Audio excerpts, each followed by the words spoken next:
жерде жашоочу эме эмне ошол жердин кандай десем кичим экенин да кызысым өзгөн жерде. Саламатсыз белеке, Азаттык радиосунан ашкындыр. Бүгүнкү акцияга чыгышыңызга эмне себеп болду, эмнени талап кылып атасыз? Мен азыр жумуштан обед келе чыктым эле. Мен өзүм бул жак Бишкектен тургунмун, бирок туулган жерим өзгө Ош шаарында туулган, өзгөн жерим кичим экеним. Атам апам. Биз постоянно Ош Бишкек каттайбыз. Кемпирабадтын жанынан өтөбүз. Суу көбүрөөк келгенде баягы Ош Бишкек жолунун жанынан өтүп асфальт жол. Биз мисалы законный бүгүн документи так жерде эмне үчүн конфликтный ситуацияга кептелдирип атат. Туура документтери так, московский карта менен мурун Союздун СССРдин картасы менен чечилген жер. Биз балдарыбызга мисалы жөн эмне үчүн аны берет? Мисалы ал жерди берет, эмнеге сууну берет? Андай болбош керек. Не коопсуздукка алып келет.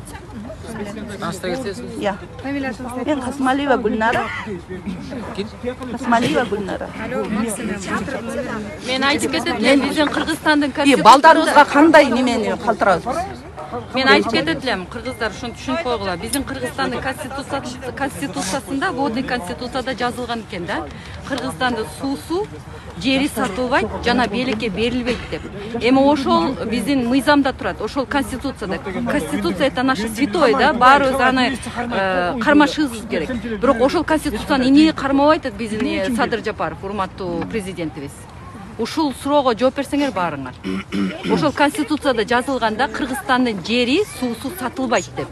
Конституцияда закон болуп бекилген. Эмнеге ошол мыйзам колдонулбайт? Мындан тышкары биздин деген международный суд деген бар.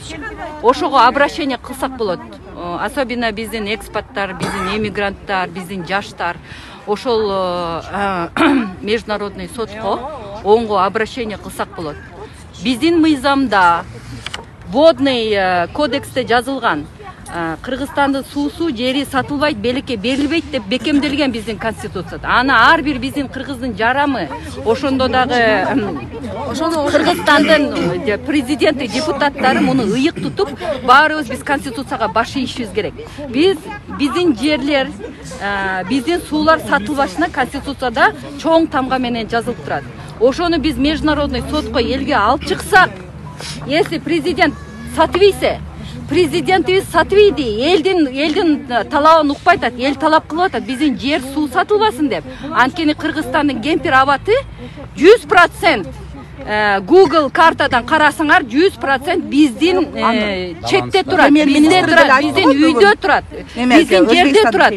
Анан жана эки кесте айтып атат өзбектики деп. Ал өзбектики эмес, ал биздин Кыргызстандык экен. 1965-жылдан бери өзбектер бекер колдонуп келген. Ошондо кайрылууну даярдадыңар. Каналым курсак. Кайсы кайрылуу? 20 айылды көчүрмөк. Мен биздин Кыргызстандын жарандарына кайдыгер карабай, Америкадагы Кыргызстандын жарандарына, Европадагы, Чехословакия, Польша, Швейцария, бүт жердеги, Лондондагы кыргыздарга, также эле Арабские Эмираты, Турция, Кытайдагы кыргыздарга ошол жактын СМИлерине жеткизип айткыла. Биздин жаран биздин конституцияда жазылып турат. Биздин конституцияда жазылып турат деп айткыла. Эмнеге ошол мыйзамды тебелеп, биздин президент сатып жатат деп айткыла ошону. Ошол менин айтканым. Туугандар, мындай кылалы эми. Биздин баягы чакан акциябызды суматоха кылбай, мындай порядокко келтирип алалы, кандай дейсиздер? Туура. Баягы митинг пикетти колдоп келгендер бул жакка өтсөңүздөр, журналисттер бул тарап болуп турсаңыздар, маалымат берип коелу. Мындай кылалы туугандар. Азыр кыскача мындай эме кылып алалы, корректировка кылып коелучу. Ата башаламан болуп кетип атат. Туугандар, мындай кылып туралы. Митингге келгендер бияққа өтіп алсаңыздар. Митинг пикет келгендер артқа алдыға. Туугандар, эми азыркы митинг пикеттин жүрүшү боюнча кыскача маалымат берип коеюн, общий баарыбызга түшүнүктүү болсун. Бүгүнкү митинг пикетти уюштуруп аткан эч бир саясий партия же бир коом эмес. Бүгүн жеке ар ким өзүнүн атынан келди. Кээ бир партиялардан келгендерди көрүп атасыз, балким партиясынын атынан 5-тен 10 киши келген болушу мүмкүн. Эми бул жерде ар бир жаран өзүнүн эрки, конституцияда өзүнүн укугу бар, өзүнүн талабын билдиргенге, өзүнүн укугун талашканга мыйзам чегинде көрсөтүп. Ар бир адам укугу бар, аны чектөөгө эч кимдин укугу жок. Биринчиден ар бир жаран Кыргыз Республикасынын кайсы жеринде болбосун 34-35 мыйзамдар боюнча конституциянын каалаган жеринде оюн эркин билдире алат. Ак үйдүн алдында болобу, көк үйдүн алдында болобу, каалаган жеринде. Бирок бүгүн азгандай болгондугубузга байланыштуу мына МВДнын кызматкерлерин көрдүңөр, бул жерге сот чечим чыгарып койгон. Бул жерге 2-декабрга чейин силерге турганга уруксат жок. Тынчтык митингдерин өткөнгө уруксат берилген эмес. Силер аз берден кетпесеңер, биз силерди күч колдонуп роодук алып кеткенге аргасыз болобуз дегендиктен улам бул жерге жылып келип атабыз. Буну бир деп туруңуздар. Ал эми экинчи маселе, бүгүнкү биздин жыйылып, чогулуп аткан талап коюп аткандыгыбыз бул акыркы күн эмес. Бүгүн биринчи күн мындайча айтканда. Эртең жогорку кеңеште пленаркада каралышы күтүлүп атат. Ошо пленаркада каралганда эртең ратификация толугу менен чечилип калышы мүмкүн. Балким эртең, балким бүрсүгүнө каралат. Мына ошол учурда Ак үйдүн алдынан жылбайм, ошол жерде көгөрүп көшөрүп турам деген жарандар үчүн кош колдоп колдоо гана көрсөтө алабыз. Горки паркка өткөзөм дегендер, Горки паркка баргыла, Ак үйдө деген Ак үйгө баргыла. Анан биз бул жака азыр милицияларга эми жаш балдарды карматып белдеп бул жака бул эми азыр иштин биринчи башталышында коопсуздук үчүн болгон иш. Ал эми общий жалпы бүгүнкү негизги маселе боюнча айта турам болсок, кемпир абад маселеси боюнча.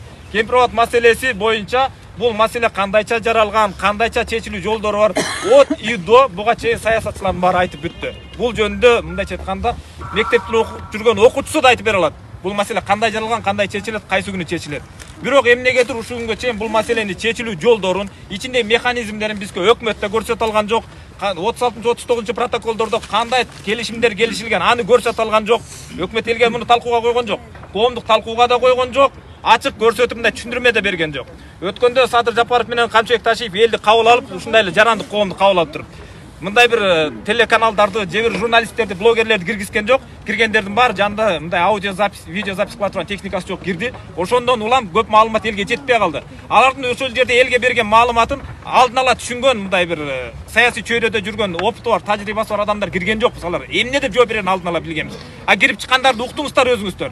Бирөө туруп алып туруп ошол келишимдин пунктун көрсөткүлөчү десе, ой сен капкара турбайсыңбы дегенге чейин барышты. Бирөө туруп алып туруп мындай бир жакшы сөз айтса, сен атың акылдуу, даанышман ат экен, бирок сен атыңа затың жарашпаптыр деп. Эң пас, мындай эң ылдыйкы пробадагы жоопторду беришип атты. Бул эмне дегендик барат? Булар демек элге жооп бере ала турган так маалымат колдорунда жок. Же ушул күнгө чейин кимдир бирөө көрдүбү? Кемпир абад Кыргызстан чегарасынан бөлүнүп Өзбекстан чегарасына кирилип турган официалдуу утверждетилген картаны бирөө көргөнбү ушуга чейин? Жок. Эч ким көргөн эмес. Айтып атпайбы? Кое туруңуз. Сөз булсаңыз кечиресиз. Мындай карта эч ким эч жерде көргөн эмес. Болбосо ушул күнгө чейин Өзбекстандын момундай бир токтом алып чыгып, могу токтом боюнча Кыргызстан, Кыргыз СССР баланчанчы жылы могу жер бизге өткөрүп бергенсиңер деп жарыя кылган кимдир бирөө көрдүбү? Жок. Эч ким көргөн жок, көрүшү да мүмкүн эмес. Себеби андай документ болгондо эмес, болбойт дагы. А биздин бийлик бүгүнкү күндө карайлап не кыларын билбей, колдорунда документ жок. Же тигилерге обещать этип койгон, убада кылган кандайдыр бир нерселер бар. Ошол себептен элдин оосун мындайча айтканда, орой айтканда күч колдонуу менен жапканга аракет кылууда. Өткөндө биздин азгантай группалар, алар эми өз алдынча да өз мындай Кемпир абад коргоо комитети деп уюштурушуп, колунан келишинче аракет кылышып атты. Өзүңөр билген айыл жерде жаштар жүрүп атты, кыздар жүрүп атты, эжелер жүрүп атты. Алардын баарын бир күндө мындай бир кандайдыр бир ишкерге шектүү деп туруп, мамлекетте төңкөрүш жасамак деп туруп апартып четинен камап салышты. Менин күмөнүм бар, эгерде ошолордун кандайдыр бир ушундай бир чеги бар болсо, камалгандардын 15-20 күн болду. Эмне үчүн бирөөнү мындай следственный действие жүргөн жок? Баары жалгандан токулган иш, алардын негизги максаты Кемпир абад маселесин коомчулук алчып көтөрбөсүн деп, алардын оозун жабышка кылган аракет. Мына бүгүн могу чыккандан кийин, балким кечинде бүгүн же эртең ушул жүргөн активисттерди, силерди, бизди дагы четибизден колубузду кайрып барып жабышы толук күтүлүү иш. Биз андан коркпойбуз. Камайм десе, жер үчүн, балдарыбыз үчүн туруп беребиз. Камайм десе, балдарыбыздын келечеги үчүн азыр бар кирип бергенге даярбыз. Эгер биз камалып отуруп бергенде чечилет. Балдарыбыздын келечеги аябай коптом абалга келип калбасын. Азыр сөз баарыбызга берилет, сөзү түспөй туралы. Бирок маселе бүгүнкү мен камалып, же бирөө камалып, же өткөндөгү саясатчылар камалып, же эртең да бирөөлөр камалгандан чечилбей туугандар. Биз бул маселелерди изчет этиш үчүн 10-дун буга чейинки 92-жылкы, 2003 жылкы Всемирный банк, Дүйнөлүк банктын чыгарган отчетторунун баарын изчет этип бердик. Ошол жерде бизден өзүнчө бир 12 барактан турган конфликтогенные зоны в южных регионах деп атайын Өзбекстан менен Тажикстандын биз менен суу талаш болгон маселелер боюнча килейген документтер бар экен. Аны изчет этип көрдүк. Ошол изчет этип көрүүнүн негизинде арабо-израильский конфликттерди изчет этип көрдүк. Водные войны деген килейген материалдар жатат. Тоже муну эл аралык уюмдар USAID немеси менен колдоосу менен анализдеп чыккан. Аз кечиресиз, мен муну эмнеге айтып атам? Мындайча айтканда туугандар, бери карап коюңуздар. Арабо-израильский конфликтти карай турган болсок, Палестинанын жерлерин Израиль басып алгандан кийин Өдиянан түшкөн суу Палестинаны айланып түшкөн. Палестинанын өзүнө суу жетпей, ал жерге өзүнчө дамба курабыз дегенде, Израиль алардын дамбасын кошо талкалап туруп Голландский высота деген жерлерди басып алган. Муну мен неге пример айтып аткам? Тарых ар дайым кайталанат. Тарых фарс түрүндө кайталанат. Эртең ушул эле окуя бизде кайталанбайт деп эч ким кепилдик бере албайт. Колуна эметпей саси. Себеби биздин ушул эле Кемпироватка тар кара жана башка дарыялардан түшүп аткан суулардын бирөөбү Кулун дарыясынан, Кулун ата азыркы биздин Каракулжа мурунку Совет району. Ошол жактан агып түшкөн чоң суулардын бири. Ошол жака Союз учурунда дамба өзүнчө бир мини ГЭС курабыз деп пландалган. Бирок башталып келип иш токтоп калган. Эртеңки күнү ошондо биз өзүбүзгө суу жетпей баштаганда айластан курушка туура келеби? Айластан курушка туура келет. Анткени өзүбүзгө да суу керек, өзүбүзгө энергетический дефицит болуп атат. Бирок ошол учурда Өзбекстан бизге мүмкүнчүлүк береби? Бербейт.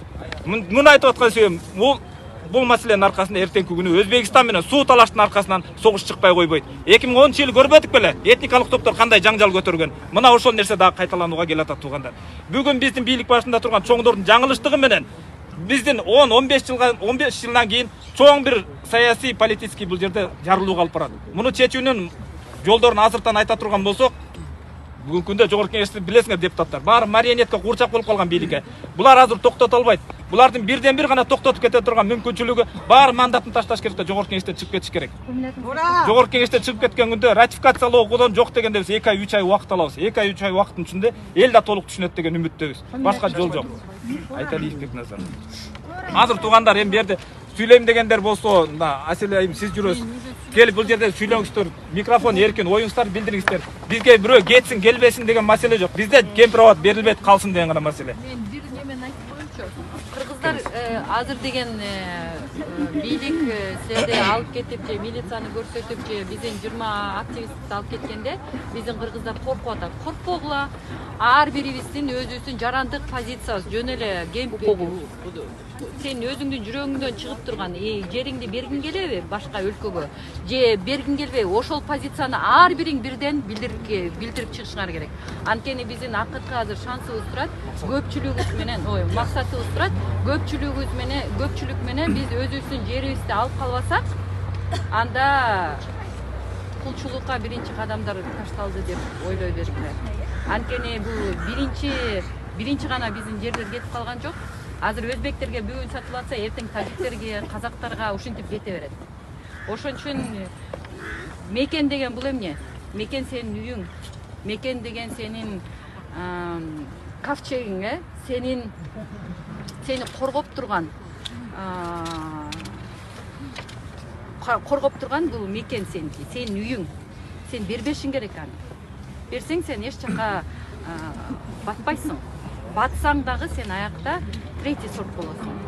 Иммиграция дейсиңер, иммиграциянын артында көп жаман нерсенин баары жатат. Аны үчүн мен эфир жасагам. Ошол кыргыз элиң жериңди сактап кал. Тынчтык керек дейсиңби? Ошол тынчтыктын рычагы Кемпироват. Кемпироватты сактап калгыла. Жериңди сактасаң, элиң сакталат. Жериңди сактабасаң, элиң тарап жетип калат дагы Кыргызстан жоголот. Мына ачык. Эже менен ага бетке жакшы туура айтышты, урматтуу журналисттер. Жанагы азыркы биздин 26 камалып жаткан саясий туткун болду бүгүнкү күндө. Ошолордун жаны эмне бизден артыкпы же? Же кечеүнкү Баткен окуясын баарыбыз унутуп калдыкпы? 1 метр жер бербейбиз деп жокерлерибиз кыйкырып кеткен видеолору бизде интернетте айдын баардыгыңыздардын колуңуздарда телефон бар, жүрбөйбү? Ошолорго лайк басып, калпеле тиги биздин кыргыз жокерлер демиш болуп үйүңүздөрдө жаткан бул болбойт. Бүгүнкү күндө кыргыздын жери чындап кетип атат. Согушу жок. Эч кандай бир талаш маселеси жок. Жөнөкөй эле жер кетип калып атат да. Ошондуктан мен баарыңыздарды чакырып кетет элем, урматтуу мунугу интернет же жаңылыктардан көрүп аткандарсы болсо. Бүгүнкү күндө биз мынакей жогорку кеңештин алдына келдик элек, бирок мунугу укук коргоо органдары бизди камайбыз, берге тургундарга укугуңар жок, соттун чечими бар демиш болуп, бул жерге биз жөө жүрүш кылып акырын басып келдик. Ошондо ушул жерде биз кайрылабыз да. Урматтуу биздин Кыргызстандын эли. Мына кече күнү кубанычтуу болду. Жарыя болду, 8 миллионго кыргыздар жетипти деп. Булар камаса мына 26 кишини камайт. Мына бүгүнкү күндө могу жерде 10 кишини азыр камайт. Ошо менен 36 адам болобуз. Анан кыргыз элибиз биз чыгышыбыз керек. Кыргыз жерин коргошубуз керек. Ар ким адам азыр кечиресиз. Айт бериңиз. ар ким адам азыр ар бир кыргыздын жараны унчукпай кайдыгерлик менен мен бул жакта да эмесмин, мен бул жакта да эмесмин деп отургандар, силер билип койгула, силер өзүңөрдүн жериңерге чыккынчылык кылып жатасыңар. Силер чыккынчысыңар. Кемпир-абад өтүп кетсе, ар бир кыргыздын ответственность, ар бир кыргыз жаран өзүнүн ответственность алыш керек, өзүнүн жерин алып калганга. Жериңерди албай, кайдыгер карап отуруп аласыңарбы, анда силер чыккынчысыңар. Кемпир-абадтан да силер саткан болгон болосуңар. Рахмат. Муну азыр ар бир кыргыздын 4 соттук жери бар. Кошунагар менен бири-бириңердин огородуңарга кире аласыңарбы? Кире албайсыңар да. 16, бияга 25 ар бир огородуңар бар. Бири-бириңердин огородуңарга кире албайсыңар да. Жериңерди талашып киресиңер. Туурабы? Соттошуп каласыңар. А бул жерде канчалаган гектар жер кетип атат. Ал жерде мына суу кетип атат. Ал жерде суу сактагыч кетип атат. Ал жерде тиги жердин асты биздики, суу өзбектердики деген ал болбогон нерсе. Жерде кетет, сууда кетет, асманда кетет. Асмандан учуп өтө албай каласыңар. Өзгөнгө бара турган бир эле жол бар. Өзгөн кийинки күнү анклав болот. Өзгөндөн дагы айрылабыз биз. Биз өткөндө Кемпир-Абадка барып келдик. Бир эле жол бар. Кайталоо сыяктуу болот. Бул адамдардын өзүн унутпасам, биз өзүбүз айтып жүрөбүз. Канчалаган дагы кайдыгерибиз жарандар айтышты. Ол көрүнүш, ал сиздер көрүп турган. Аянычтуу, өкүнүчтүү да. Себеби Кыргызстанда 7 миллион эл бар туруп, 70 азаматы жерин үчүн жеринесин коргоого чыкпай, монтип негизинен аял затынын өкүлдөрү могул жерде жүргөнү бир намыска тиерлик нерсе да. Бирок жүзүңөр жарык боло ошентип. Мен билесиздер журналист эмесмин. Адамдардын катарына бир адам Кемпир-Абад берилбесин деп качантан бери аракет кылып бирок арабыздын тардыгы мындай түшүнгөн, бул жерге кимдер келди? Түшүнгөн адамдар, кайдыгер эмес адамдар, чындап Кыргызстандын келечегине күлгөн адамдар келип атат да. Ушундай адамдардын аздыгы өкүндүрөт. Алыста жүргөндөрдү түшүнөбүз. Тирилик деген жаман, алыстан келип алсаңар бул жакта ачка каласыңар. Бул жакта жашооңор өтпөй калат. Ошол бирөөлөрдүн кызматын кылып алыста жүрүп өптөп жан бакпаса кыргызга кыйын, алар түшүнөбүз. Бирок жок дегенде мына Кыргызстандагылар келип койбой элеңер ушундай жерге. Бүгүн чечилүүчү күн го. Мен мындай эле айтайын, кыйратып эч ким эчтеке деле жоготкон жок бул Кемпир-Абадтын артында. Биз чуркадык, биз кылдык деп эч ким деле айта албайсың. Кичине аракет кылып баштагандар отурат азыр. Башка эч ким эчтеке деле кылган жок. Ушу кетишке Facebook'та лалалап комментарий жазып, же пост жазгандан башка мен оюмча эчтеке деле кылбадыңар. Жок дегенде ушундай чечилүүчү күндө келип, могул жердеги депкелерге күрөшүп аткандарга дем күч берип, бийликтин баягы буйругун аткарып беребиз деп аткандарга кичине сес көрсөтүп, ал жерде турсаңар жакшы болмок. Намыссыз эл, уктап аткан эл сөзсүз жок болот. Же кул болот. Менден жакшы билесиздер. Мен эфирде жыйынтыктайм. Бар болуңуздар. Кой ак сагы менен жүз. Мен айткан сөзгө терикпеңиздер. Чындык ушундай бир аз ачуу болот. Кайрадан эфирлерден же болбосо жашоодо аманчылыкта жүз көрүшкөнчө барыңыздар, бар болуңуздар. Аллахка аманат.